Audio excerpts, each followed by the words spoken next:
ഇന്നത്തെ രാവിലെ സാമ്പാറിലിടാനായിട്ട് വെണ്ടയ്ക്ക എടുക്കാനായിട്ട് വന്നതാണ് കേട്ടോ. അപ്പോൾ നമ്മുടെ എന്താണ് മരവെണ്ട നന്നായിട്ട് കാച്ചൊക്കെ നിൽപ്പുണ്ട്.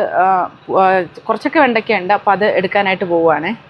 ഇതുപോലെ വലിയ ഇലകളും അതുപോലെ തണ്ടും ഒക്കെ നല്ല വലിപ്പമാണ് കേട്ടോ ഈ ഒരു വെണ്ടയ്ക്ക്. ടേസ്റ്റ് അത്യാവശ്യം നല്ല ടേസ്റ്റുള്ള വെണ്ടയ്ക്കയാണ്. ഞാനിത് നേരത്തെ എടുത്തിട്ട് മെഴുക്കുവരട്ടിയൊക്കെ ഉണ്ടാക്കി നോക്കിയിട്ടുണ്ടായിരുന്നു.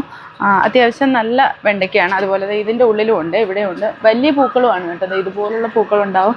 ഞാനിതിപ്പോൾ 2 എണ്ണം വെച്ചിട്ടൊക്കെയാണ് നട്ടിരിക്കുന്നത്. മഴ പെയ്തിരിക്കുന്നതുകൊണ്ട് തന്നെ കുറേ അങ്ങ് വലുതാവും, ഭയങ്കര കാട് പിടിച്ചതുപോലെ ആവുകയൊക്കെ ചെയ്തു കേട്ടോ. അപ്പോൾ നമുക്കിനി കുറച്ചുകൂടി ക്ലീൻ ചെയ്യാനുണ്ട്. അപ്പോൾ ഇതിൻ്റെ ബാക്കിലേക്കൊക്കെ കൊണ്ട് എനിക്കിപ്പോൾ ഇന്ന് ഇത്രയും വെണ്ടയ്ക്കയുടെ ആവശ്യമുള്ളത്. എന്താ ഞാൻ കാണിച്ചു തരാം. എൻ്റെ ഒരു സൈസ് ഇത്രയും സൈസുള്ള വെണ്ടയ്ക്കയാണ് കേട്ടോ.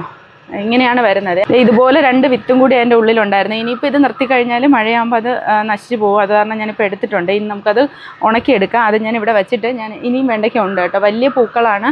അപ്പോൾ സാമ്പാറിലിടാൻ ആവശ്യത്തിനുള്ള വെണ്ടയ്ക്ക മാത്രമേ ഞാനിപ്പോൾ എടുക്കും. അപ്പോൾ ഇന്നത്തെ വീഡിയോ ഇത്രയുള്ള. അടുത്ത വീഡിയോയിലൂടെ കാണുന്നത് വരെ ബൈ.